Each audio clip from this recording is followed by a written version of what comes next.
तो hello guys, this is Shahrukh Shah, currently a second year MBA student at AIIMS Kalyani. अभी बहुत लोगों का सिलेबस ख़त्म हो चुका है और वो लोग अभी रिवीजन कर रहे हैं।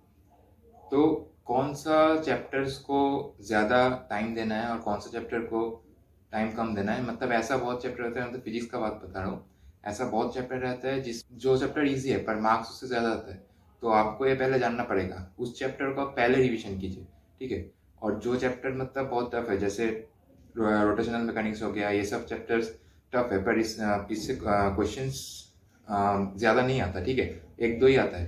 तो ये चैप्टर को आप बाद में कर सकते हैं, मतलब तो इसी बारे में मैं आज बताऊंगा कि फिजिक्स का कौन कौन सा चैप्टर ऐसा है कि जो आपको पहले रिवीजन करना चाहिए, क्योंकि आप ये सब चैप्टर्स अगर कर ले ठीक से तो आपका 120 से लेके 140 अगर सारे सही हो उस चैप्टर से जो क्वेश्चन है, अगर सारे वो चैप्टर से जो क्वेश्चन आ रहे हैं आप सही कर सकते हैं, तो आपका 140 प्लस फिजिक्स में गारंटीड है, ठीक है।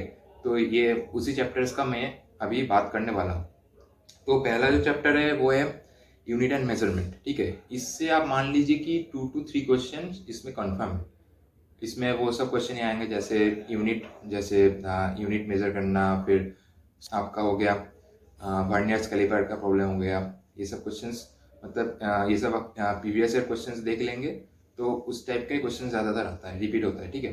तो एक तो हो गया यूनिट एंड मेजरमेंट। उसके बाद आता है मॉडर्न फिजिक्स। मॉडर्न फिजिक्स बहुत बहुत इंपॉर्टेंट है, ठीक है। उससे जैसे उसका एटम एंड न्यूक्लियर हो गया, उसके बाद हो गया dual nature of radiation and matter, उसके बाद हो गया सेमीकंडक्टर्स। ये सब सारे चैप्टर्स मिला के आपको मिनिमम 4 से 5 क्वेश्चन आपको यहाँ से आने ही वाला है, ठीक है। उसके बाद आता है ऑप्टिक्स। ऑप्टिक्स तो बहुत इंपॉर्टेंट है। ऑप्टिक्स से आप मान के चलिए कि आपका 3 to 4 क्वेश्चन आने वाला है, ठीक। तो ऑप्टिक्स आप बहुत अच्छे से गई, ठीक है। मतलब ये सब चैप्टर्स थोड़ा इजी भी है, कम टाइम लगता है रिवीजन करने में और उससे आप मार्क्स भी ज़्यादा गेन कर सकते हैं, ठीक है। तो आपको पहले ही जानना पड़ेगा। उसके बाद मैं आता हूँ करंट इलेक्ट्रिसिटी एंड इलेक्ट्रोस्टैटिक्स। ये 2 चैप्टर भी बहुत इंपॉर्टेंट है, ठीक है। इससे भी आपका मिनिमम मान के चलिए 3 क्वेश्चंस कंफर्म है, 3 क्वेश्चन आने वाले हैं इस चैप्टर से। उसके बाद आता है ग्रेविटेशन का चैप्टर, ठीक है। ग्रेविटेशन बहुत इजी चैप्टर है, मतलब कुछ कुछ फॉर्मूला है जो आपको याद रखना है और वहाँ से आपका 2 क्वेश्चन आएगा ही आएगा। उसके बाद है आपका मैग्नेटिज्म का चैप्टर, ठीक है। मैग्नेटिज्म का चैप्टर भी आप अगर ठीक से पढ़ेंगे तो वो रिवीजन करने में टाइम ज़्यादा नहीं लगेगा। उसके बाद फिर क्वेश्चन भी वहाँ से बहुत ज़्यादा आपका आएगा, ठीक है।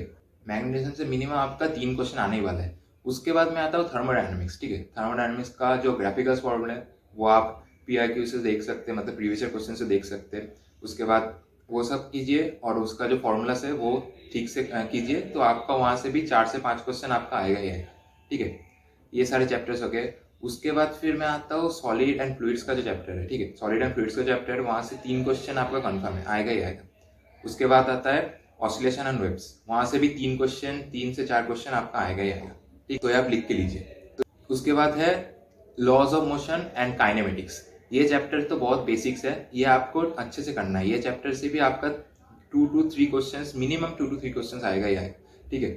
ये चैप्टर बहुत इंपॉर्टेंट है। तो मैंने अभी जिन चैप्टर का बात बताया, तो ये सारे चैप्टर्स आपको बहुत अच्छे से करना है, क्योंकि ये सारे चैप्टर अगर आप अच्छे से कर लिए तो मिनिमम आपका फिजिक्स में 120 प्लस स्कोर आएगा ही आएगा। मैं मान के चलता हूँ कि आपका मतलब 35-36 मैंने जो सारा चैप्टर बताया, इन सब से मिनिमम 35 क्वेश्चन तो आएगा ही आएगा, 34 से लेकर 35 क्वेश्चन। तो आप अगर सारा क्वेश्चन सही कर पाए तो आपको 140 प्लस स्कोर आ जाएगा। पर मैं मान के चलता हूँ आपका 2-3 गलत भी हो जाता है तो आपका 120 प्लस स्कोर इन सारे चैप्टर से आ जाएगा। और आप देख लीजिए, जैसे हो गया रोटेशनल मैकेनिक्स का एक चैप्टर हो गया, उसके बाद फिर हो गया आपका EMI, फिर ऑल्टरनेटिव करंट, ये सब चैप्टर्स हो गया। ये सब चैप्टर्स थोड़ा टाइम कंज्यूम है और थोड़ा मतलब आपको समझना ही पड़ेगा, बहुत अच्छे से समझना पड़ेगा ये सब चैप्टर्स को, ठीक है। पर इन सब से वेटेज बहुत कम है इनका, 1-2 क्वेश्चन ही यहाँ से आएंगे, ठीक है। तो ये सब चैप्टर आप बाद में कीजिए, पहले जिन चैप्टर्स को वेटेज ज़्यादा है वो चैप्टर आप पहले कीजिए, ठीक है। ये सब जो मैं आपको डेटा बता रहा हूँ, ये सब मैं अपने मन से नहीं बता रहा हूँ, ये मतलब 2019, 20 या 21 का जो ट्रेंड रहा है नीट में, इसके बेसिस पे बता रहा हूँ, ठीक है। तो आप ये सब चैप्टर्स को पहले कीजिए, उसके बाद फिर दूसरे चैप्टर्स को कीजिए, ठीक है। मतलब आपको अगर 170, 180 स्कोर करना है तो आपको सारे चैप्टर करना पड़ेगा, ठीक है। ये मैं ऑनेस्टली बता रहा हूँ, ठीक है। आपको सारा चैप्टर करना है, अगर आपको 170 प्लस या फिर 180 स्कोर भी करना है, ठीक है।